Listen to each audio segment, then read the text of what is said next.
Terima kasih atas kesempatan yang telah diberikan kepada kelompok kami. Sebelumnya, izinkan saya untuk mengaturkan panganjali umat. Om Swastiastu, salam harmoni. Di sini kami akan menyampaikan materi mengenai perkembangan otak dan perannya pengalaman di tahun-tahun awal sebagai pemenuhan tugas dari mata kuliah Neuroscience. Untuk penyampaian materi, saya persilahkan kepada penyaji. Om Swastiastu, salam harmoni. Perkenalkan, nama saya Nikomang Daniel Ningtyas, NIM 19110610002. Para peneliti sekarang memiliki pemahaman yang lebih baik tentang bagaimana perkembangan otak mempengaruhi perkembangan perilaku. Penelitian ini menggunakan langkah-langkah di dalam mengembangkan otak tentang sifat tumbuh kembang anak dan perdebatan informasi seperti yang terjadi di sekitarnya, keadaan otak bayi di kelahiran. Itu identifikasi periode kritis, perkembangan dan kepentingan relatif gen melawan lingkungan.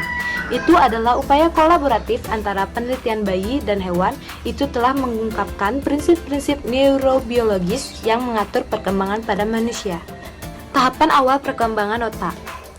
Perkembangan otak yang terjadi selama bulan prenatal sebagian besar di bawah pengendalian genetik.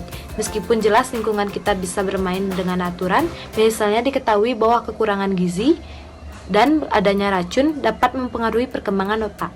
Terima kasih atas kesempatan yang telah diberikan kepada saya. Sebelumnya, perkenalkan, nama saya Nulu Trisna Anggreni, absen 4. Di sini saya akan melanjutkan materi berikutnya, yaitu mengenai uraian singkat tentang anatomi perubahan yang menjadi ciri tahap awal perkembangan otak, yaitu neurulasi.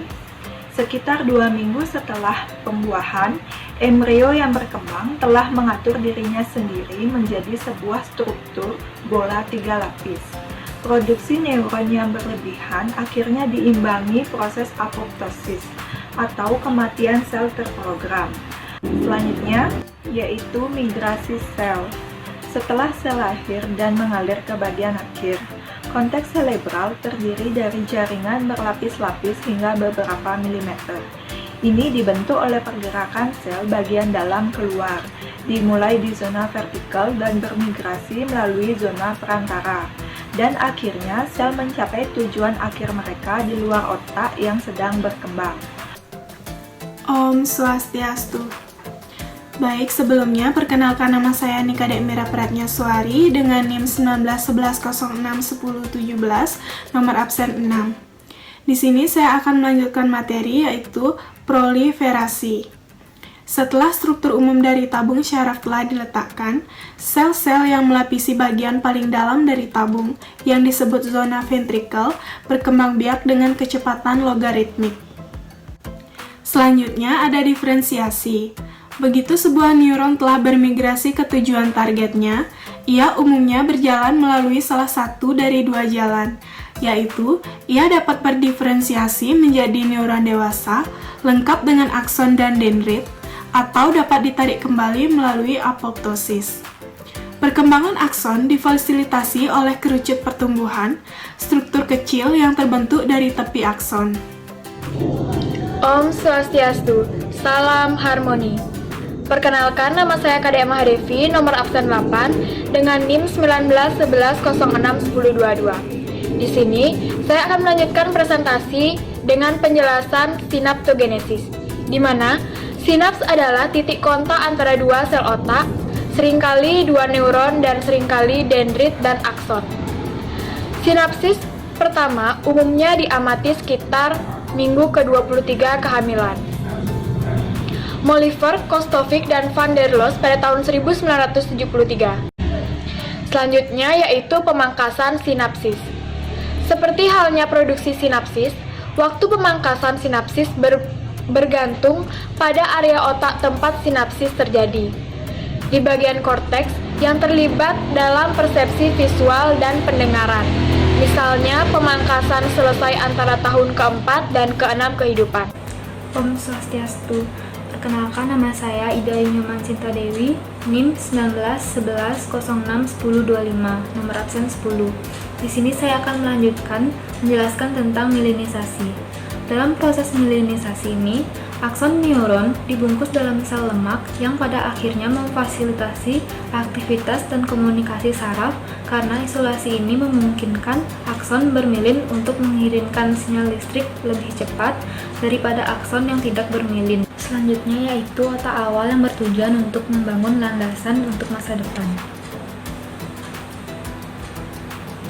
Perkembangan otak adalah proses seumur hidup. Memang, penelitian terbaru menunjukkan bahwa otak mampu berubah sepanjang umur.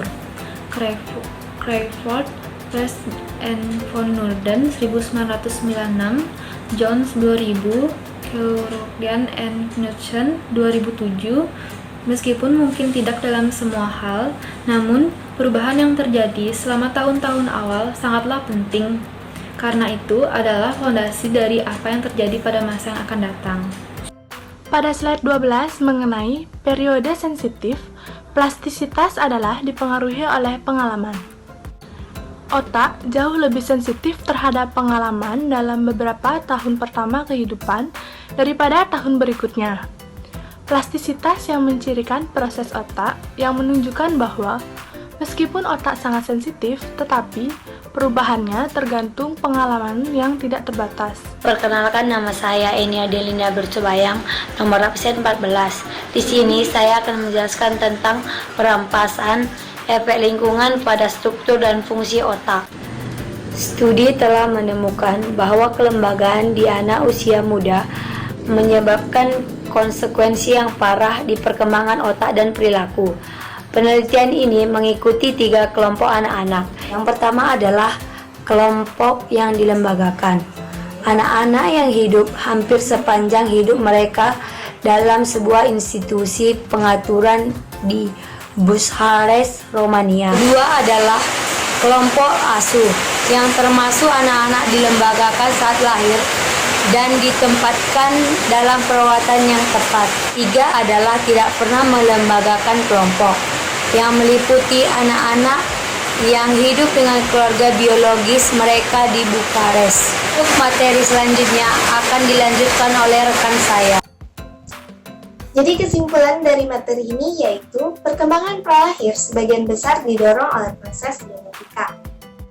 Banyak diantaranya sensitif terhadap komposisi biokimia tubuh ibu yang berada di bawah regulasi genetika. Akan tetapi, pada perkembangan pasca kelahiran, lingkungan memainkan peran yang sangat penting dalam mendorong perkembangan. Interaksi antara genetika dengan pengalaman merupakan hasil perkembangan yang paling signifikan.